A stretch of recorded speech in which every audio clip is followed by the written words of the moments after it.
In this chapter, we will study about objects.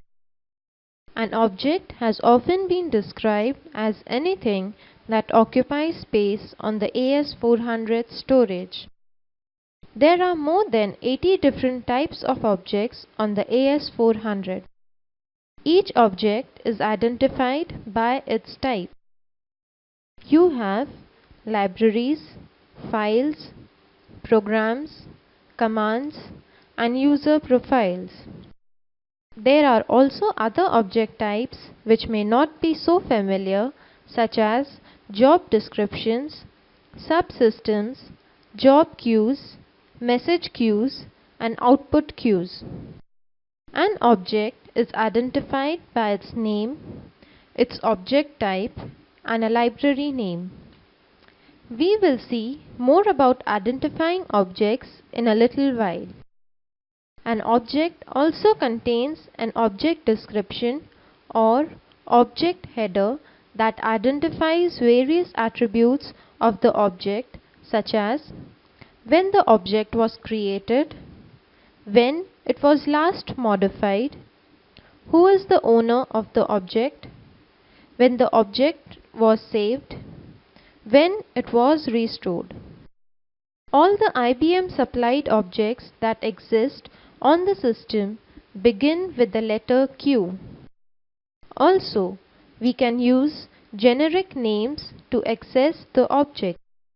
For example, to work with all the objects in the project library whose names begin with the characters cust, we can use the work with objects command and specify cust star in the name parameter.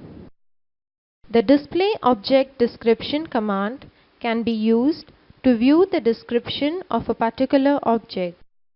Here we specify the object name, the library name, and the object type.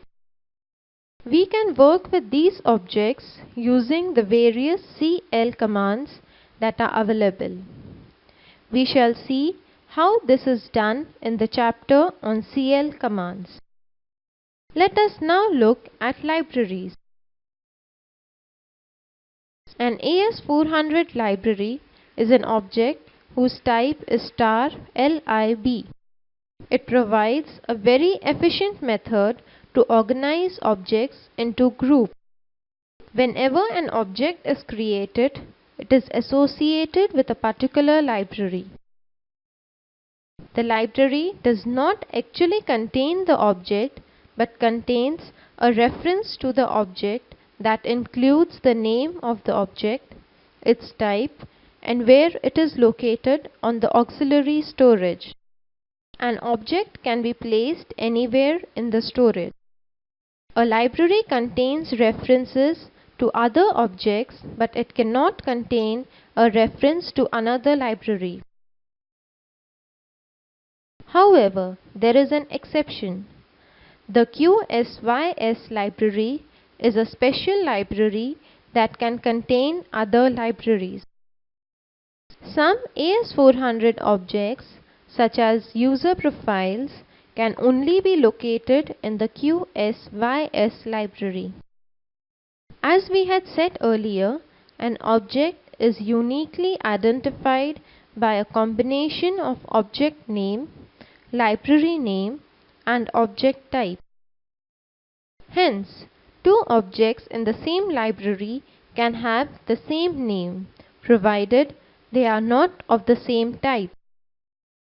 For example, here we can have a database file account and also a message queue named account in the projects library.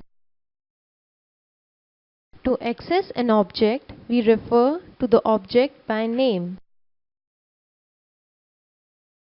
The name can be a simple name or a qualified one. When using a simple name, the object is referred to by its name only, such as account.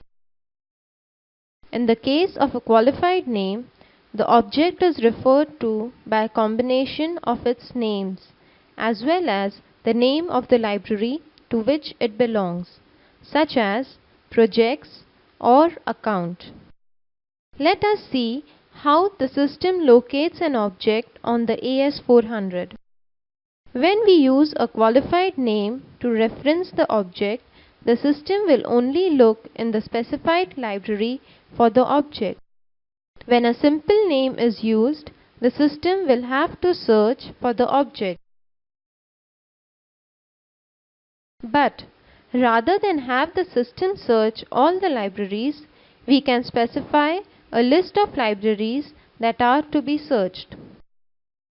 This is called a library list. Each job has its own library list. Whenever a user needs to access some object and does not specify the library in which to locate it, the system will search for the object in the library specified on the library list. It starts with the first library on the list and stops when it encounters an object of the specified name. Any objects with the same name that are located in the libraries further down the library list will be ignored.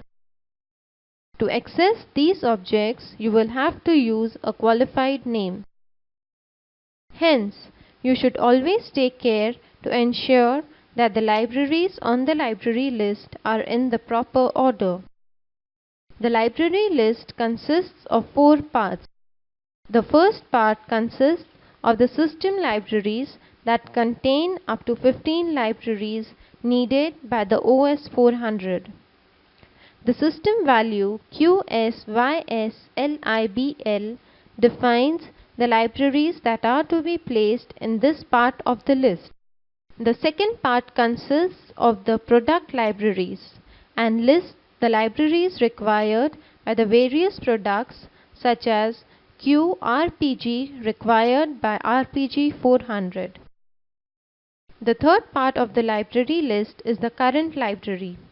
This identifies the library into which new objects created by the job are to be placed.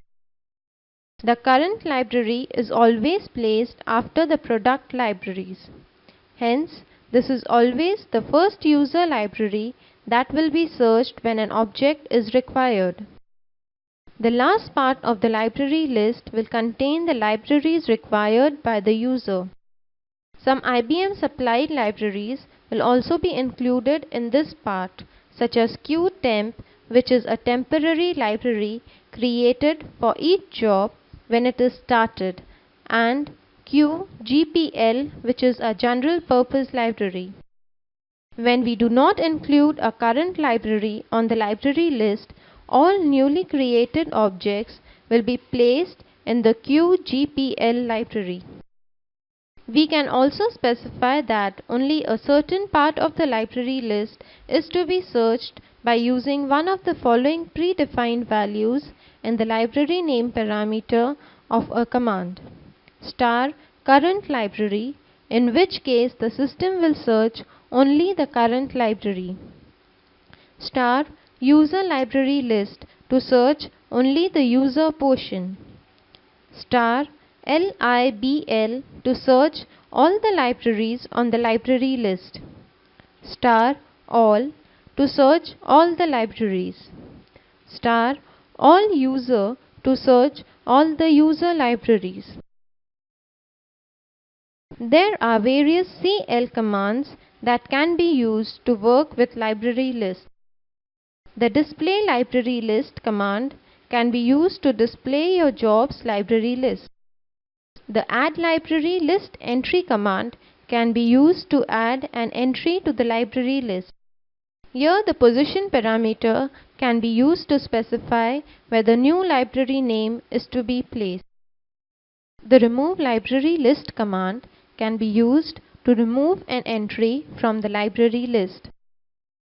To change the current library, you can use the change current library command.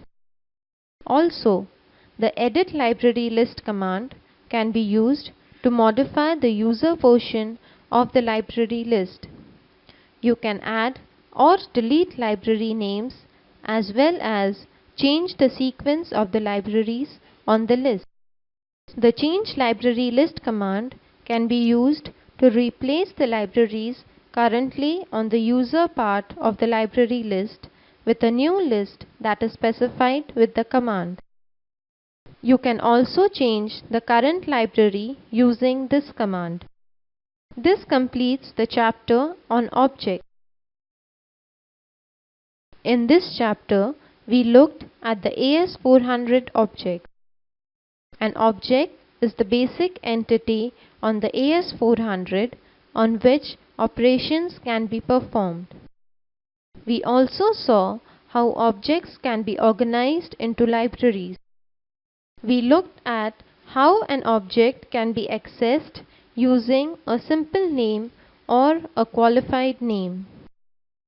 We also saw how a library list can be used to specify which library on the system are to be searched when looking for an object.